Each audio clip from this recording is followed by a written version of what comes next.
right, so thank you everyone for joining for another episode of Red Valkyrie. So tonight we have a really cool project, and before we get into everything about this project, let me introduce who we've got for our panel. So directly above me, we have Cyborg Valkyrie, my co-host. Yay! Directly above. I'm upstairs. You're upstairs. Right off to the side, we have Chimera. Hey, how's it going? You mean up and off? Will you shut up, woman? And then off to my, left, right, is Canales. Your left, right? Hola. Hola. All right, and we are going to be talking about both Chimera and Canales' project, SOS. And with that, hey, let's just kick it straight off to Chimera and go ahead and give me your pitch. So SOS is about three brothers who were former super soldiers during World War II. In present-day New York, they set up a monster hunting business when demons from the abyss start invading their dimension. And so they figured they can make some money off their powers and deal with the demonic threat. That is actually very succinct. I think that's the first time that I have opened it up for an elevator pitch and actually gotten an elevator pitch. Most people are like, man, this elevator is going to just keep dropping for the next, 3,000 floors while we talk for 30 minutes about your pitch. It's more of an orbital elevator as opposed to the one that just keeps going. Yeah, the one that... Don't worry, I'll make up for it by being tiresome when I speak, never shutting up.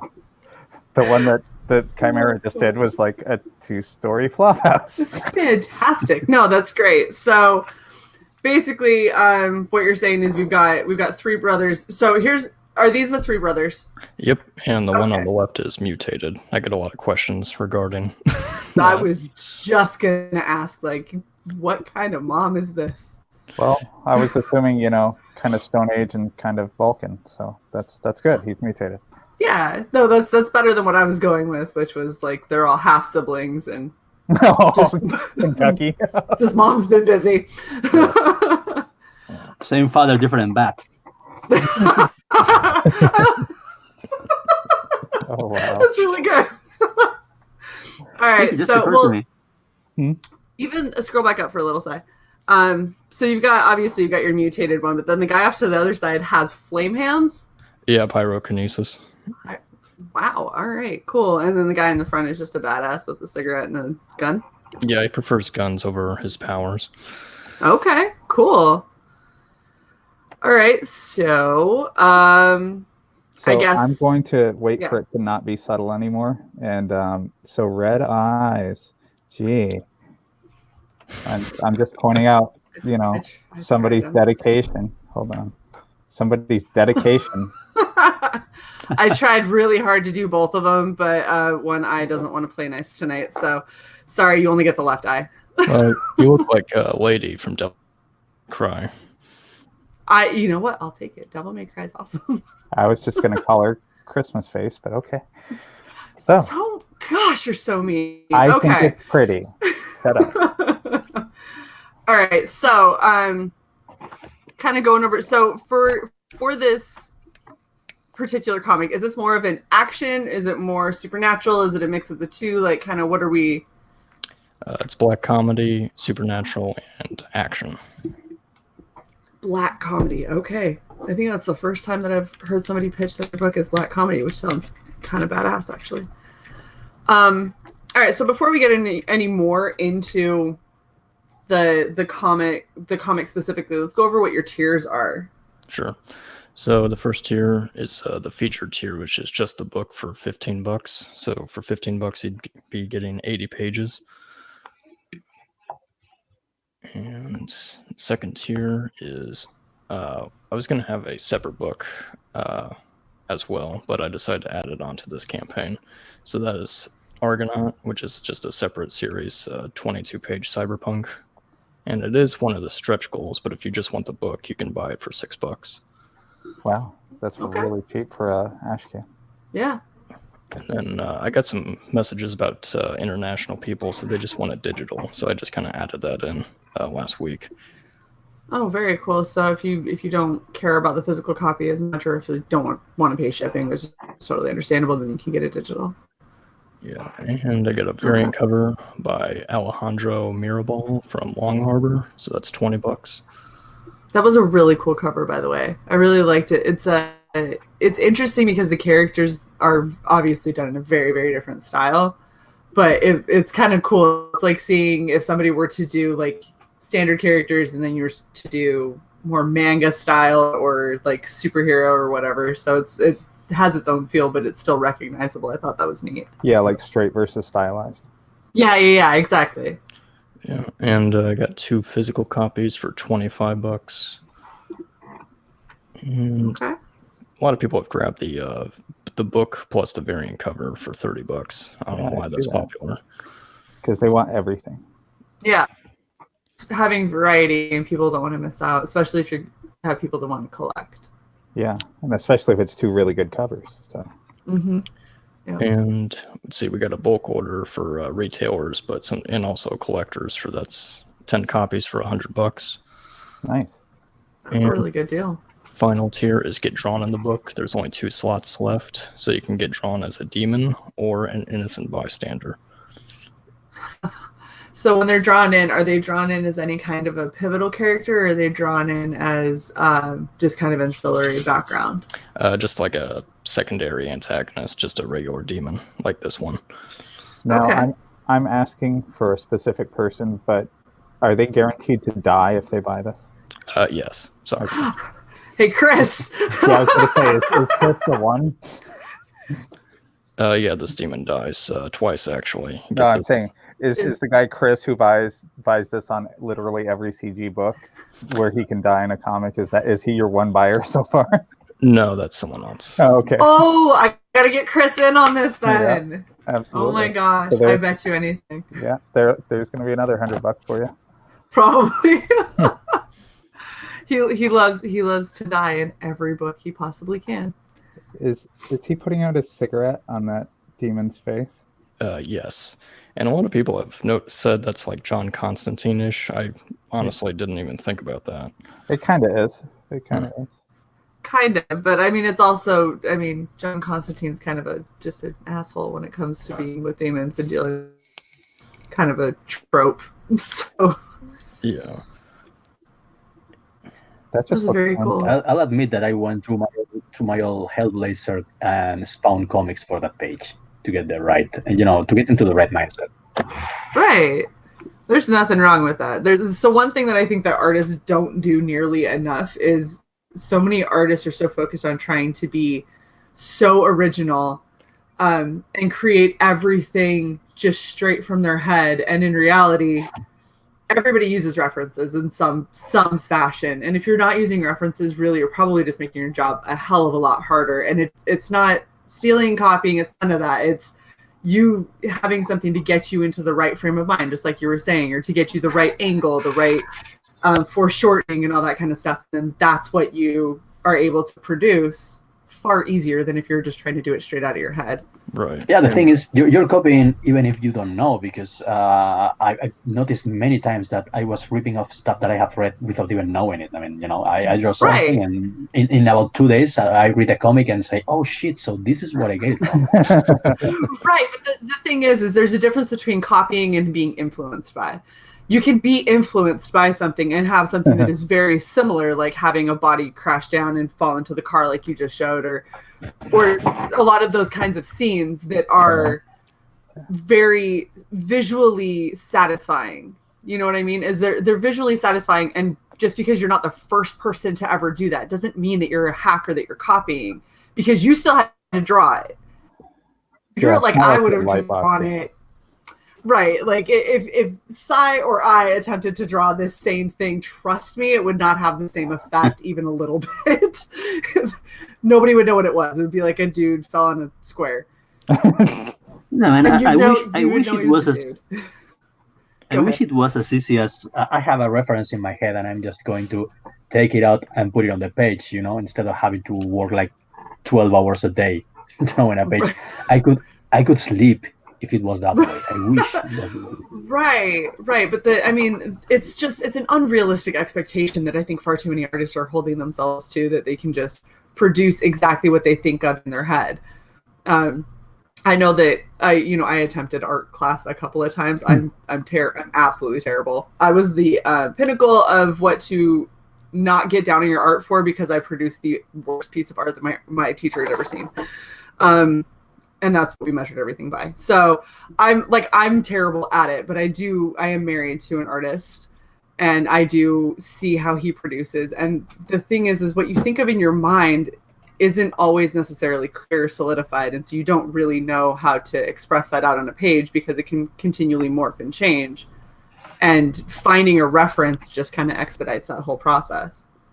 And speaking of influences, Magus, the character, had originally a completely different design, but when I was around 15, I started watching Hellsing, and so I kind of made him look a little like Alucard. Yeah, no, I can definitely see that. I think that's really cool. I love the smush face. Yes. So this is actually something I think that's really interesting, is going through your pages. Some of them look a little bit, I don't want to say goofy, because that's the wrong word, but they definitely look comedic. Yeah. Right? No, yeah. Cartoony. Yeah, this is my cool down project after drawing Iron Sights for Zack. Zack is Drill Sergeant Nasty made comic book editor. I mean, he's a Marine and he has OCD, so he's going to put you through boot camp for the freaking comic. So with this one, I'm like, I'm just relaxing and having fun. I needed that after like 4 months working for Zack. Yeah, no, I mean, and the thing is it's done well, because the demons are still creepy and overbearing, but you have, the face smash, and you have the wham, and you got the putting the cigarette on his middle of his eyes, or in between his eyes, and he's got an actually hilarious look on his face about how pissed he is. And it's just, I don't know, it's entertaining to me. I feel like it's going to be an interesting read, going between kind of a more dark theme, but something that seems a little bit more lighthearted. I love his jaw horns. Yeah. Yeah, I did not put that in there. Yeah, it just happened. I mean, I was thinking about horns in a demon. Where do demons usually not have horns? Because I'm edgy like that, except the jaw. There you go. Nice. I like it. And he has that kind of cartoony tongue. Yeah. Oh gosh, yeah. It's very kind of serpentine. Yeah, I like the idea that demons aren't 100% physical. They don't adhere 100% to the rules of the physical world. So there can be more like a caricature or a cartoon or something like that. Yeah. No, absolutely. Oh, I'm sorry. Did you guys want to go over your stretch goals? Because you do have them here, so I don't want to skip it. Sure. Yes. So for $4,000, I'll have the front of the cover done by a secret artist, which I will reveal once it's done. Okay. And then $5,000 will get you 8 more pages, kind of like bonus chapters. So kind of like when you see in manga, they have these, I think it's called omake or joke chapters. So I'll be adding 8 pages of those. Then $7,500, all physical backers get the Argonaut #1 as an add-on. And then for $8,000, Argonaut would be extended to 26 pages instead of 22. Correct. Yep. Okay.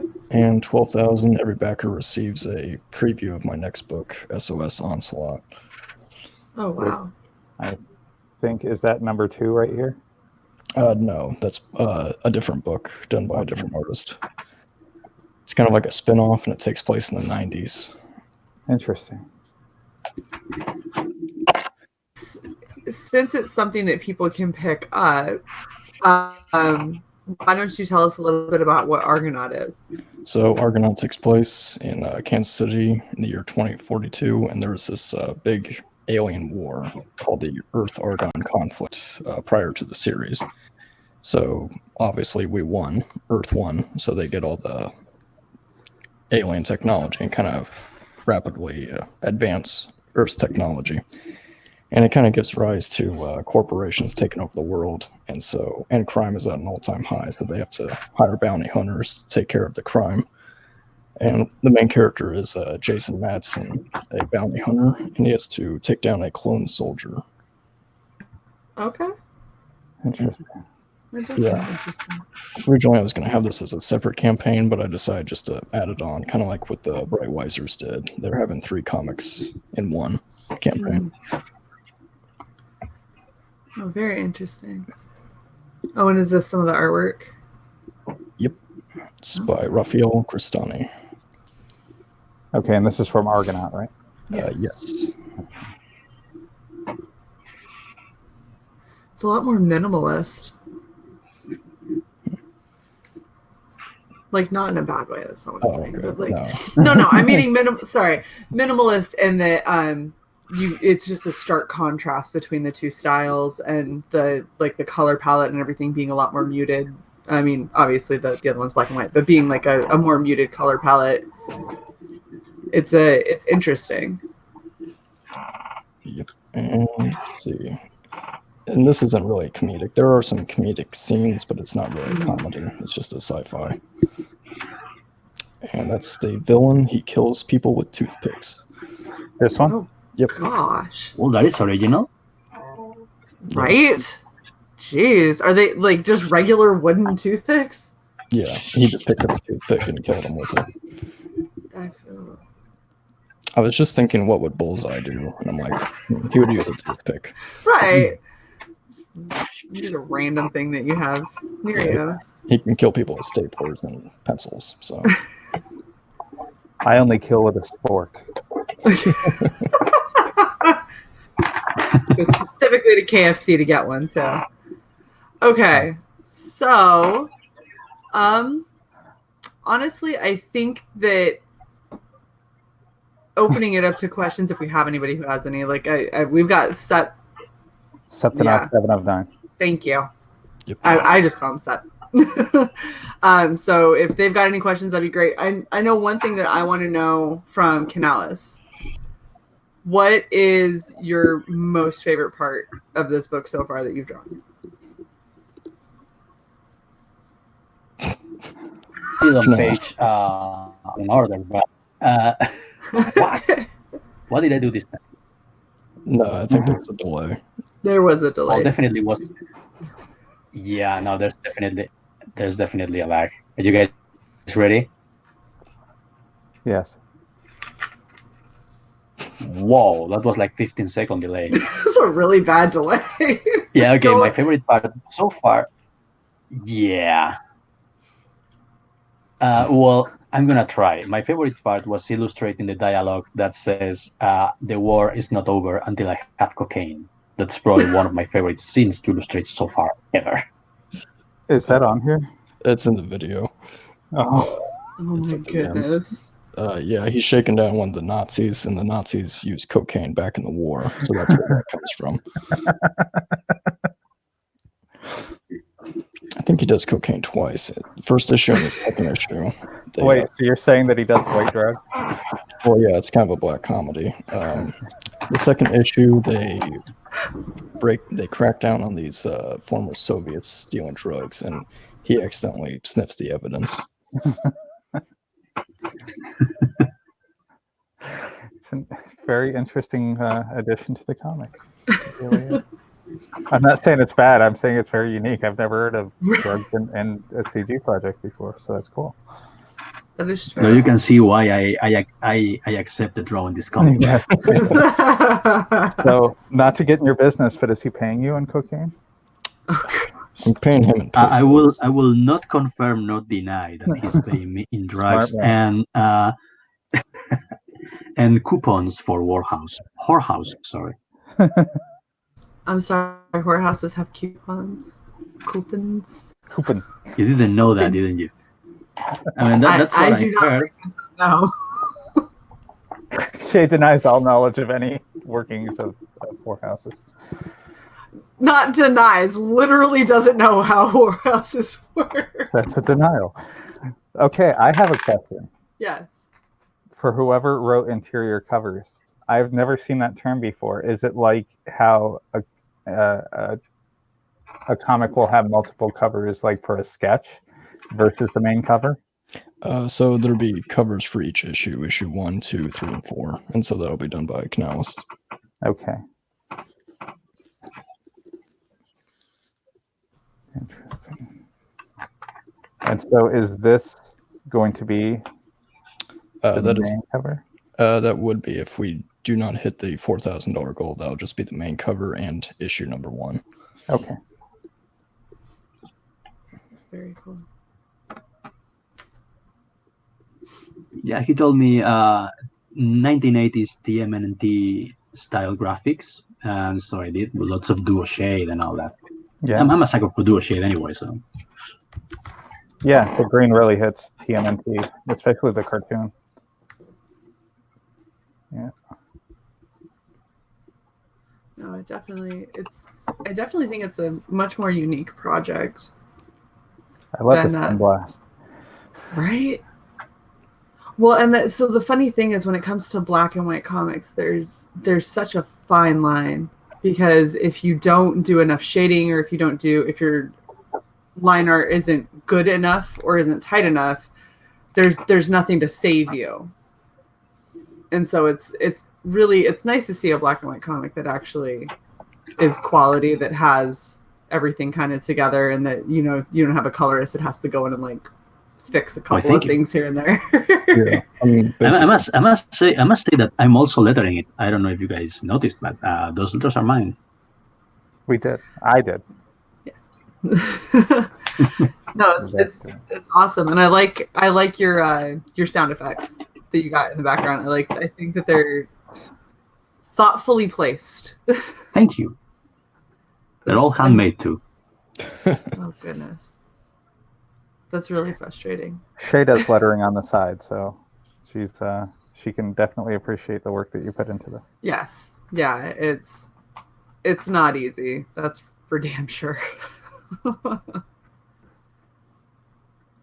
Yeah, and I always say that I'm not objective, because I'm always trying not to core my own art. I don't know if I'm supposed to do that or not do that, because maybe a third person will be more objective and say, yeah, we can cover this because you can understand the action. Me, I'm not so sure.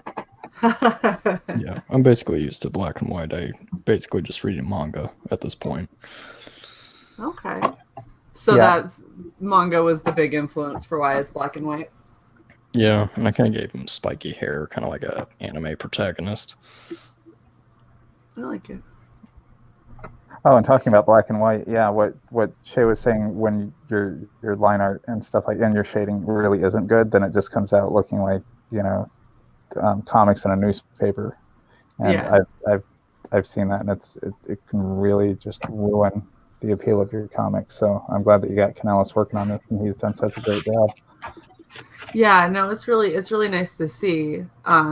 Like I said, so my husband's an artist, and he's been hired a lot for color work, and the amount of times that he'll have something that's not bad, but just it doesn't have any oomph, and his colors go in it and give it a lot of that. It's really nice to see something that's black and white, and you're like, I mean, it could be colored, but how much does it need to be? Yeah. You know what I mean? Like it doesn't need to be colored. It doesn't need color to save it. Yeah, exactly. It's looking good, black and white, and going more that manga kind of style. Everything reads really, really well. I love all the grit. Actually, I began using tones and grays because I wasn't sure about my own art, and as I become more what's the word for it in English? I keep forgetting stuff. Confident. Yeah, confidence. Exactly. Thank you. It's 3 a.m. here, and that's the time of day in which I forget things. As I become more confident, the tones become like lighter, and you can see more of the line art. Yeah, no, absolutely, and I think that's something that most artists tend to struggle with, is being confident in your own art and knowing where to draw that line between something being enough or too much, as far as detail and shading and all that kind of stuff. That's difficult. Yeah. Yeah, I mean, this looks great. It does. Just all the Are you using dots to shade, or is that just my one? No, those are lines. I'm actually replicating a thing that I just learned that it exists recently. It's called Duo Shade. No, actually, it's called a crafting board. I don't know if you guys are familiar with Paul Gulacy, the guy who used to illustrate like the old James Bond comics for Dark Horse. Sorry to say, yeah, well, and they use them on TMNT too. They're like these sheets that come with invisible sideways lines, and you can only you can see them if you apply a solution. Like it's like you use a brush, and the lines become visible under under your drawing. So that's the style. Yeah, it's amazing. I didn't know that it existed like 2 months ago. Researching stuff. Yeah, it's and like I'm liquid activated kind of cross hatching almost. Yeah, something like that.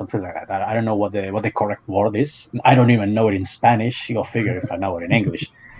But yeah, I'm trying to replicate that process in digital in Photoshop. Well, I mean, it reads great. It really does. And many things.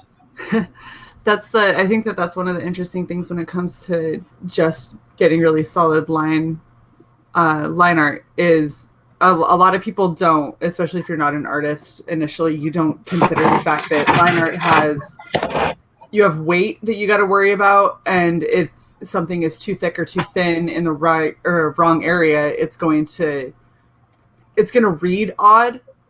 Because the line weights end up helping a lot with shadow and things like that. You've also got, like you were talking about, the little tricks and stuff that add texture and add depth and, make things look like cloth or make things look like metal without you having to, spend a million years trying to let me get this shine just right. Every single time this pipe shows up, there's small tricks and little shortcuts that can help add that texture in to make your life easier.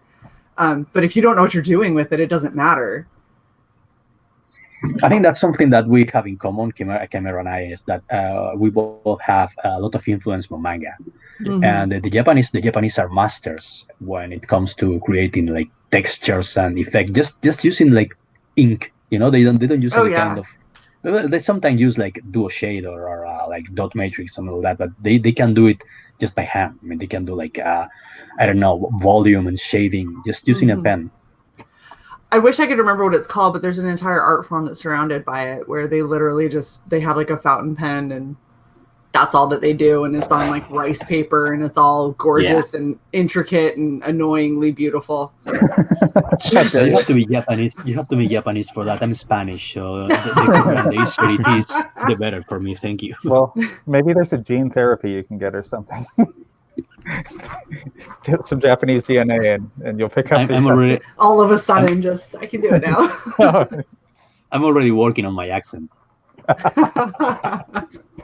I did hear a little bit of that when we very first started. That was good. Oh goodness. So all of this digital? Yeah. Well, the ink is pencil and ink are done manually. Because I'm old school. I like to feel the paper and the ink and all the grit under my fingers. Get that. Get that. Do you do any? Sorry. I was going to say, I quit. You go. I'm done. Okay. I tried digital, and it's helpful. I sometimes correct stuff digitally because I tend to fuck up more than you'd say. So I instead of covering things with white ink and drawing over it, I just correct it on Photoshop. But overall, if I had to choose, I like to use pen, paper. Mm-hmm. Smell the paper, smell the ink, all that. It's like a ritual for me. Slightly OCD myself. I mean, it makes sense. So it makes art into like a visceral experience for you as you create. That's cool. Yes, absolutely.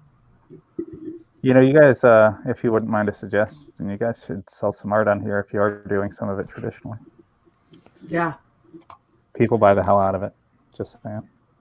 I mean, it is a massive collector's item. So if you're down for parting with the physical copies, that's always a pretty good seller. Yeah, I guess we could consider it. I mean, it really. So we've done some work and some consulting on other campaigns, and that's one of the things that we really recommend to kind of buff up your sales numbers, because you're already paying for the art anyway, so it's kind of like free money in selling the art. Well, I mean, you're parting with the original art, but I mean, at the end of the day, I have no problem with that because I have tons and tons of unused drawing pads here at my home. So if you guys want to buy them, be my guest. Well, it's just a suggestion. Yeah, no, and it's a really kind of cool thing for somebody who's a fan of your project or a fan of your artwork to be able to have something that's signed by the artist, that is the original artwork that the artist did and scanned in to make the book, and to be able to hang that on your wall for a lot of people is kind of super badass, especially if you got the ones where people can be drawn in, and then giving them the option to buy their page so they can keep it forever on their wall and be like, yeah, I was that dude that totally got decapitated. Like I got a cigarette put out between my eyes. Right. Exactly. And it's just kind of it's a neat thing, because when you start looking at the comics community, especially when you start looking at trying to help with indie artists and all that, people like having things that they can collect, and people like having things that could potentially at some point increase in value. Now, it doesn't mean it's going to, but that's kind of the allure, is that there's always that possibility that it could.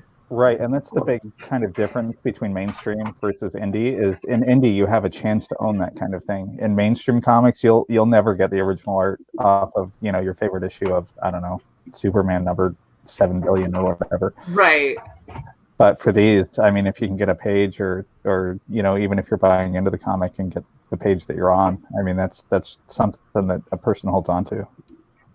Yeah, it makes it more personal, I think. Yep. Well, I'm of the Stan Lee school of thought. You guys know what he said about original comics, right? Stanley has said so much, and so much of it is contradictory. So I'll just wait. I'll wait for what you have. The boob quote. You guys know the boob quote? Go ahead and hit us with it. Well, someone asked Stan Lee if he believed that digital comics were going to replace physical copies, and he said, "Look here, young man. Comics are like boobs. It's great seeing them on a screen, but it's much better to hold them in your hands." Boobs. Okay. So yeah, that's books. No, sorry, I'm still working on my English pronunciation. Oh my gosh, I 1000% thought you said book. Right. So this quote is so much better now that I know that you're talking.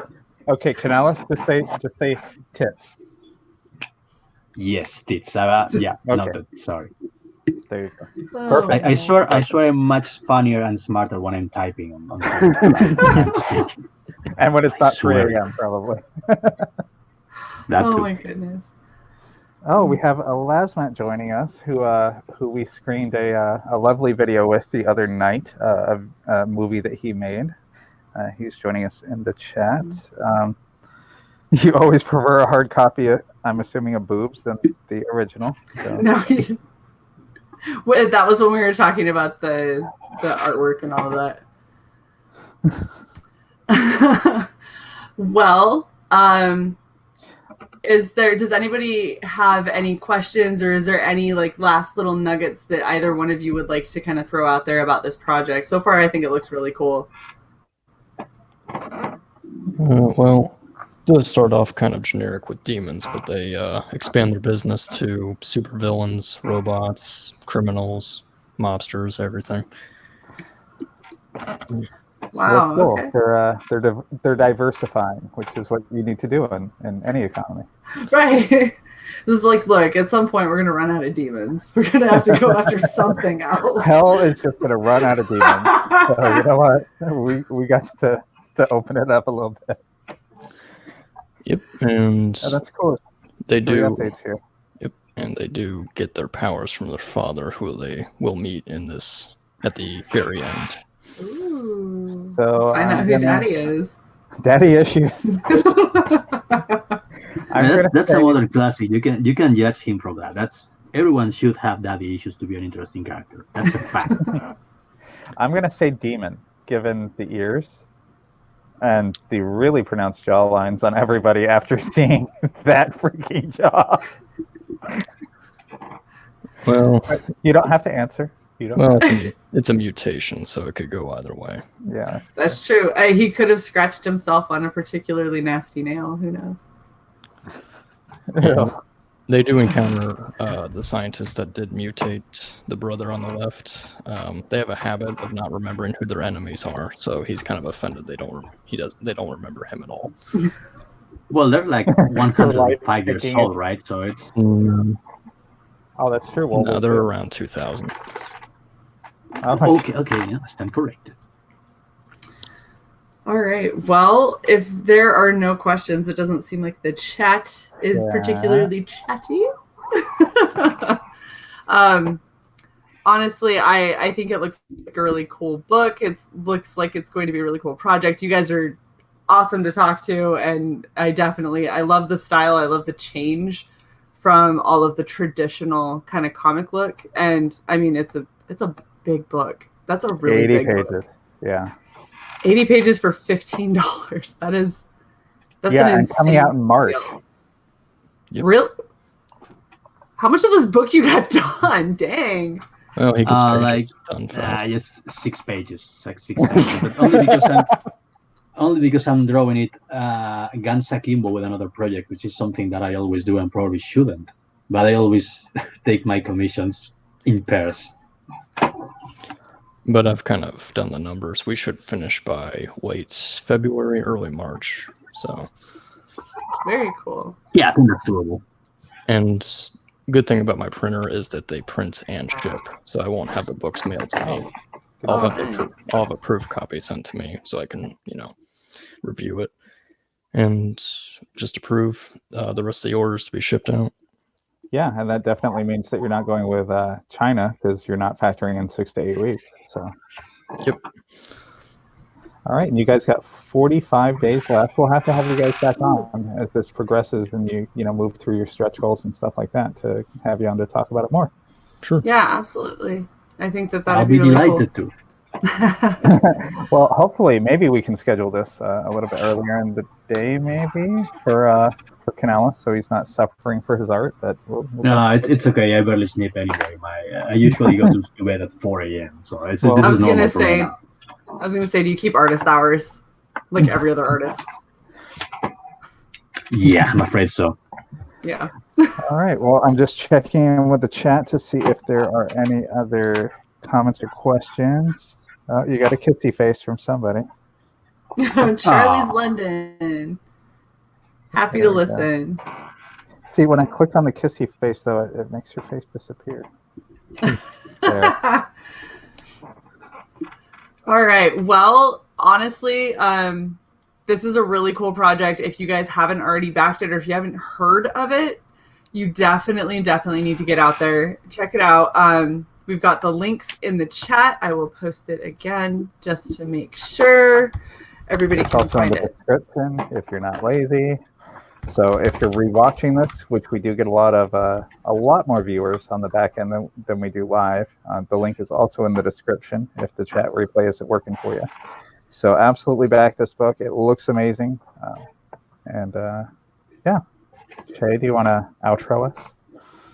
Honestly, just thank you guys so much for coming on. It was really, really fun having you on, getting to kind of meet the crew behind SOS, and I've seen little whispers about it here and there, but I haven't really looked at it and gotten into it until now, and I'm pretty impressed. It looks pretty cool. So thank you both for coming on. Sure thing. Yeah, I think this is actually the first time we've had an artist on our show. No, because we had Carla. Oh, that's right, Carla. Carla, I'm sorry. Yeah, you're the second artist. Yeah. Who's the second one? You're the second. Oh, you mean me? Oh, you're the second. Okay. I thought you said sexy one. I don't have to ask that. I already know that I'm sexy. I feel like he's very confident. Canales, it's not. Nah, I'm actually deeply insecure. That's just a show I put it. It's not too late for the docs. No, it is. It's far too late. That is his face. That's docs. Yeah, he's doxing right now. Look at you. That's not quite the docs I meant. My mom says I'm handsome, so I feel inclined to believe her. And I actually do look like this. So. And I look exactly like it. I mean, this is just me. So this is just me. You can't even joke. You're like, this is me. I can't. There's no joke. I don't look like my avatar, which is a slimy ZP, but all right. Well, thank you everybody for coming. I really appreciate having the people that we had in the chat. I'm so happy that we were able to get both Chimera and Canales on. That was really cool. It's the first time. One thing I will say, you guys are the first. You're the first time that we've had two creators from the same project on. So congratulations there. Thank you. Thank you. You are our first tag team matchup. All right. Well, thank you so much. And we'll catch you guys next time. All right. Awesome. Take care, guys. Yep. Bye.